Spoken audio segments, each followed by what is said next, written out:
Mi nombre es Paulina Batista y escribo esto porque no sé qué va a ser de mi vida después de esta noche. En esta casa no se habla guaraní, Nina. A vos te van a mandar de vuelta al campo si te haces así de la rebelde. Mañana voy a ir a la cárcel a ver si me puedo fugar con ellos. ¿En qué carajo es lo que andas metida?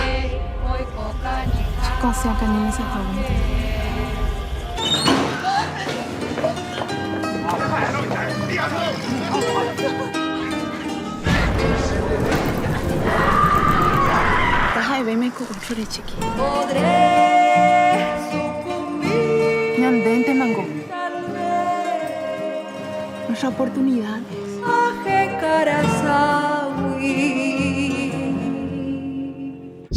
Una sola primavera es una película de ficción que escribí basándome en los relatos de mi abuela sobre una época de su vida en Paraguay, que fui reconstruyendo luego con fragmentos de memoria familiar, con investigaciones que hicimos con las personas que me ayudaron a escribir, que poco a poco se fue gestando como una especie de drama basado un poco en los melodramas de los años 40, que es donde está contextualizada la película, que luego tuve que condensar ciertos relatos para que funcionen dentro de un tiempo-espacio que coincide con la guerra civil que sucedió en Paraguay en 1947, después de la primavera democrática del 46. Yo creo que el tema principal es la libertad o la identidad. Esta mujer y su hermana, Nina y Chichi, que en medio de una guerra civil tienen una guerra interna a la cual son condenadas y de la cual tienen que escapar. Entonces, en ese proceso empiezan a identificar sus deseos y a luchar por ellos. La película se filmó en Corrientes, una parte, y en Asunción, la otra. Sucedió durante la pandemia, por lo cual fue muy difícil. Fue algo que sucedió hace mucho tiempo, pero para nosotros está muy presente porque condicionó mucho la grabación de la película.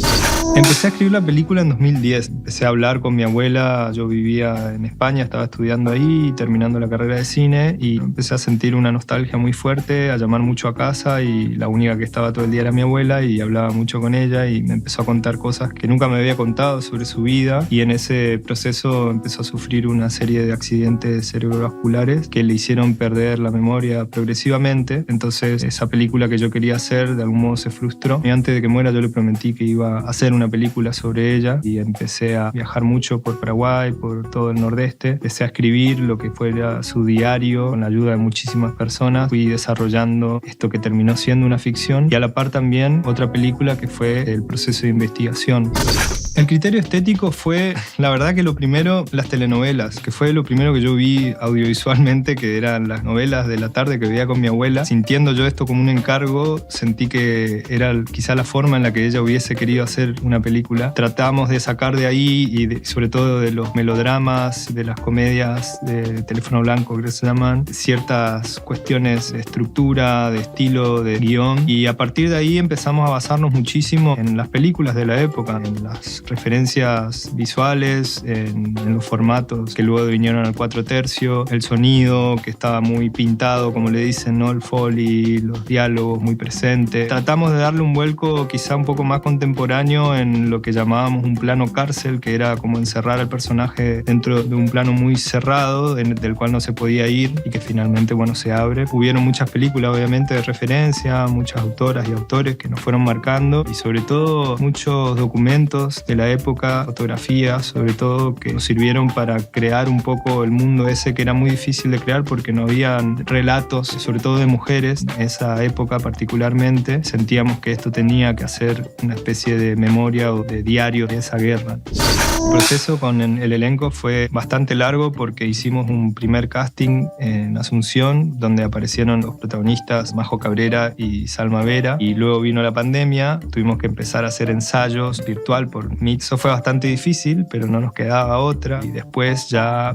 para no tener que forzar un casting así virtualmente, empezamos a buscar al elenco secundario, más precisamente actrices y actores que sabíamos que tenían las condiciones para asumir los roles que buscábamos. Fue un acierto, yo creo. Ahí aparecieron Mauricio Pañagua, apareció Ever Enciso, Valetita Romero, Sonia Tiranti, todo el resto del elenco que aparece, y es muy particular y muy idóneo para la época y la forma de estar y de hablar que necesitábamos.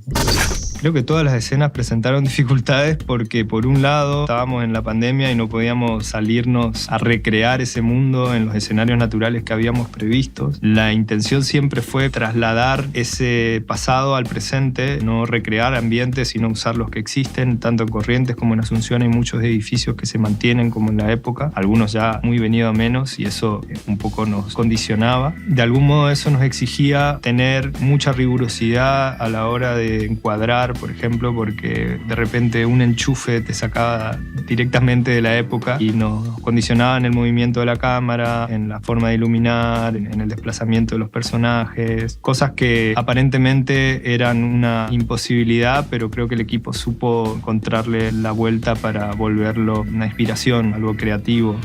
Yo creo que las plataformas, por un lado, habilitaron un contenido a ciertos lugares donde no llegaba, pero por otro lado también condicionaron a ese público a ver cierto tipo de contenido que a veces no coincide con eso que habitan y que les rodea. Estas películas que hacemos, por lo menos en nuestra región, se merecen tener un lugar y una visibilidad dentro de las plataformas. Realmente a la gente le importa, a la gente le interesa, pero si no se les da acceso, si no se les muestra y se le pone siempre delante algo que se hizo afuera, se corrompe un poco esa tradición, ese esfuerzo colectivo que se hizo durante tanto tiempo para tener un cine propio. Entonces, ojalá las plataformas se den cuenta del valor que tiene el cine que se hace acá y le den el lugar que se merece.